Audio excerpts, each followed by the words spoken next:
네, 돌아왔습니다. 금요일 날은 전략적인 부분에 있어서 저희가 한번 점검을 해보고 있죠. 오늘은 채슬리 투자자문의 박세익 대표 화상으로 연결돼 있거든요. 얘기 나누겠습니다. 대표님.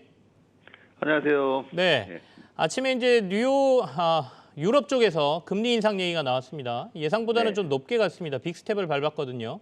네, 유럽의 이 빅스텝 결국에는 그 금리 인상과 관련돼서는 앞으로 시장에 어떤 영향을 줄 거라고 보고 계십니까? 네.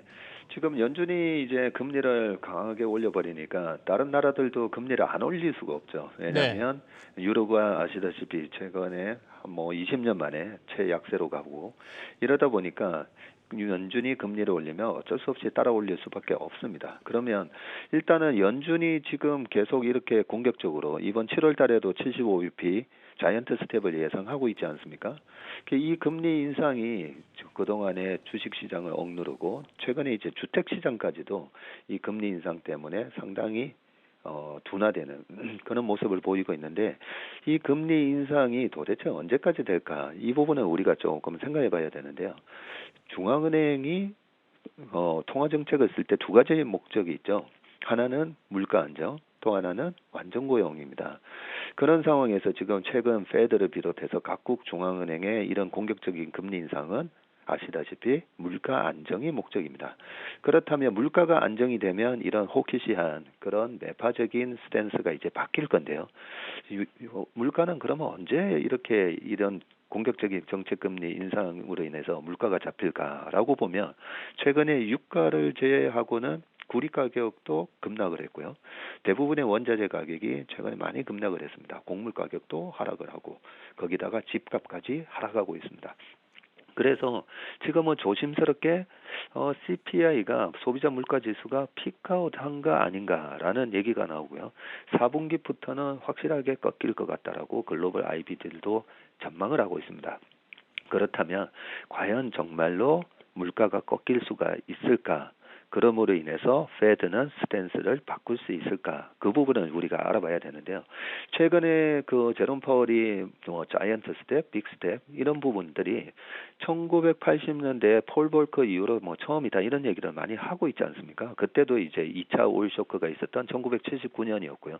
1979년 8월 달에 폴 볼커가 연준 의장으로 취임을 하자마자 바로 금리를 공격적으로 올려버렸었거든요. 그러면서 이제 1980년, 81년도에 페드의 금리가 20%까지 올라가고 CPI가 그때 14.8%까지 올라가는 그 공포감이 지금 주식시장에 다시 음습을 하고 있는데 그때 당시에 재미난 현상이 하나 있습니다. 지금 10년물 국채금리 차트를 제가 가져왔었는데요. 1977년부터 1987년까지 미국 10년물 국채금리 차트이고요. 보시는 부분이. 거기서 빨간색으로 박스를 만들어 놓은 게 1980년 첫 번째 박스가 1980년 1월부터 80년 7월까지 첫 번째 리세션 기간이었습니다. 미국에서 리세션이라고 하는 것은 미국의 GDP가 2분기 연속 마이너스가 났을 때를 리세션으로 정의를 하고 있죠. 그리고 두 번째 박스를 보시면 조금 더 깁니다. 1981년 7월부터 1982년 11월까지 두 번째 리세션이었는데 이때 당시에 미국의 실업률이 10%를 돌파하는 그런 아주 무시무시한 경기 침체가 왔었거든요. 그러다 보니까 지금 10년물 국채 금리를 보시면 첫 번째 리세션 기간에도 리세션이 시작되자 얼마 있다가 금리가 확 빠집니다. 그때 당시에 거의 13%가 넘었던 금리가 다시 8%, 7% 정도까지 빠지게 되고요. 두 번째 리세션 기간 보시면 저때도 금리가 눈치 없이 시장이 안 좋음에도 불구하고 시중 금리가 16% 정도 끝까지 갔다가 82년 말 리세션을 거치면서 다시 금리가 급락하는 그런 모습을 보였습니다. 자, 이랬을 때 주가는 어땠을까요? 리세션 기간 1980년도에 미국의 다우지수는 플러스 15%가 나섰고요.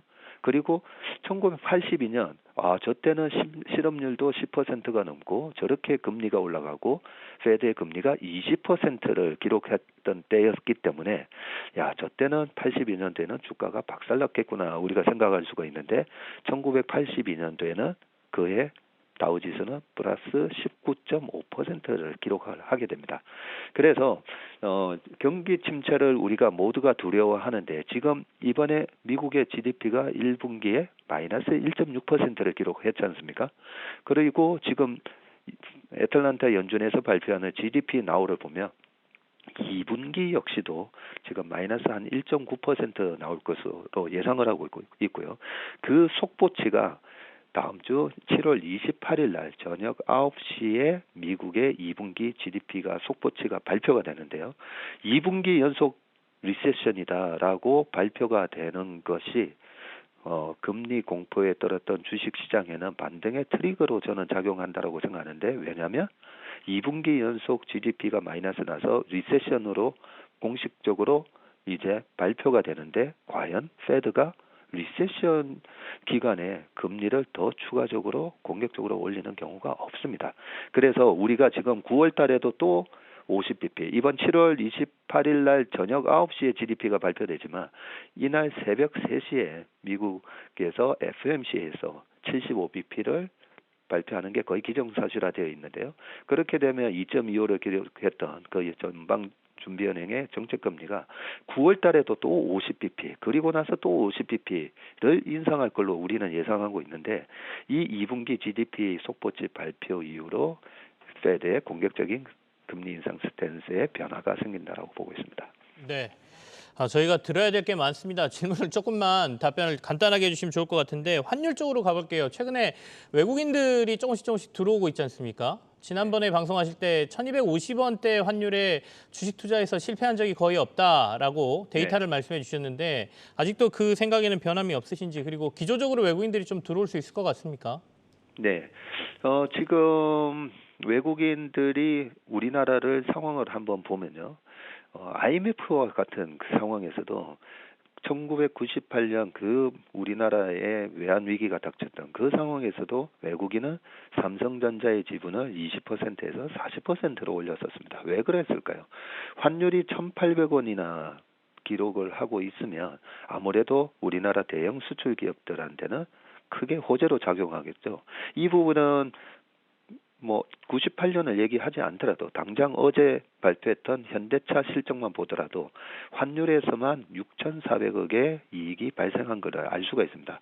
그렇다면 외국인 입장에서는 지금 1,300원이라는 이 환율로 따져보면 1,300원어치의 한국의 자산을 지금 1달러로 살 수 있다라는 얘기거든요. 그런 측면에서 한국의 수출 기업은 또 오히려 장사를 아주 잘하고 있습니다. 이렇게 펀더멘털이 개선되는데 주가는 박살나 있고 환율은 외국인이 투자하기에는 너무 좋은 환경이 마련돼 있는 거죠. 그래서 최근에 7월 달을 들어서 코스피에서 외국인이 지금 1.5조를 순매수를 하고 있고요. 지금 차트를 보시면 최근 2년간의 외국인 현선물 순매수 추이를 제가 가져왔는데요. 이 추이에서는 보면 외국인은 언제 돌아오나 그동안에 한 6개월 이상 올해 들어와서도 주구장창 이렇게 팔았던 파란색 부분인데요. 지금 살짝 최근에 플러스로 전환을 하고 있습니다. 여기에는 외국인의 현물뿐만 아니라 선물까지도 제가 합산해서 20일 이동평균을 낸 수치인데 외국인도 돌아오고 있다. 왜냐하면 한국 기업들의 펀더멘털이 개선되고 또 외국인이 주식 사기에 너무 좋은 환율 환경이다라고 그 이유를 알 수가 있습니다. 네.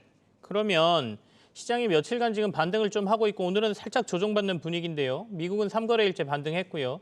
네. 조금 이게 베어마켓 랠리일지 어쨌든 간 랠리 구간으로 들어간다 이렇게 좀 보고 계시나요? 네, 우리가 항상 시장의 어떤 그 여러 가지 악재에 대한 분석보다는 내가 투자하고 있는 지금 이 주식 시장의 밸류에이션이 정말 싼지 비싼지에 대한 그 판단이 가장 중요합니다. 작년 3,100을 넘었을 때도 3,600, 4,000원 갈 수 있다라는 전망, 그리고 올해 시장이 얼마 갈 수 있다라는 이런 전망들이 모두가 다 틀리지 않았습니까? 그렇기 때문에 항상 지금 이 시점에서 밸류에이션이 싼지 비싼지만 판단을 하면 되는데요. S&P 500 같은 경우에는 지금 거의 이제 4,000선을 회복하려고 하고 있는데 여전히 PER이 17배 정도 나오고 있고요. 그리고 우리나라 코스피 지금 2,400을 기록하고 있는데 우리나라 코스피의 PBR 1배는 2,650이라고 보시면 됩니다. 그래서 PBR 0.9배 수준에서의 우리나라 코스피는 항상 빠르게 복원을 하는 그런 모습을 보여왔기 때문에 지금 이 수준에서 여기서 현금을 조금 늘렸다가 다시 밑에서 사는 게 나느냐 이런 이제 많은 고민들을 하실 건데 제가 봤을 때는 2,600 이상에서 그 고민을 하셔도 되지 않을까 생각합니다. 그러면 지금 매수의 관점으로 시장을 보고 계신 분들은 어느 쪽에 좀 집중해서 들어가야 될까요? 네. 지난번 한 달 전에도 네. 지금 상황에서 뭘 사야 되지 잘 모르시면 그냥 코스피 인덱스를 사시는 것도 방법이다라고는 말씀드렸는데 원래 지금 최근 장을 주도하는 실적 서프라이즈를 내면서 올라오는 기업들이 뭔가 보면 수출 대형주입니다. 그렇기 때문에 한국 기업에서는 세계 탑티어 경쟁력을 가진 수출 대형주를 사는 게 맞고요. 미국 같은 경우에는 미국 주식은 어떤 걸 사야 되냐? 미국에서는 낙폭과대 빅테크 기업 주식을 사는 게 맞습니다. 과거에도 보면 이렇게 큰 폭의 조정을 받고 시장이 돌았을 때 S&P 500이 많이 돌아서는가 아니면 나스닥 100이 많이 돌아서는가 보면 항상 나스닥 100의 반등이 수익률이 더 좋았기 때문에 나스닥 100에 포함되어 있는 미국의 낙폭과대 빅테크주도 상당히 좋아 보이고요. 그리고 국내 낙폭과대 플랫폼 기업도 이런 미국의 낙폭과대 빅테크 기업들이 반등이 들어가면서 함께 반등이 들어갈 것으로 예상이 되기 때문에 국내 주식 중에서도 낙폭과대 플랫폼 기업도 좋아 보입니다. 네, 알겠습니다. 오늘 말씀 고맙습니다. 채슬리 투자자문의 박세익 대표와 함께했습니다. 감사합니다.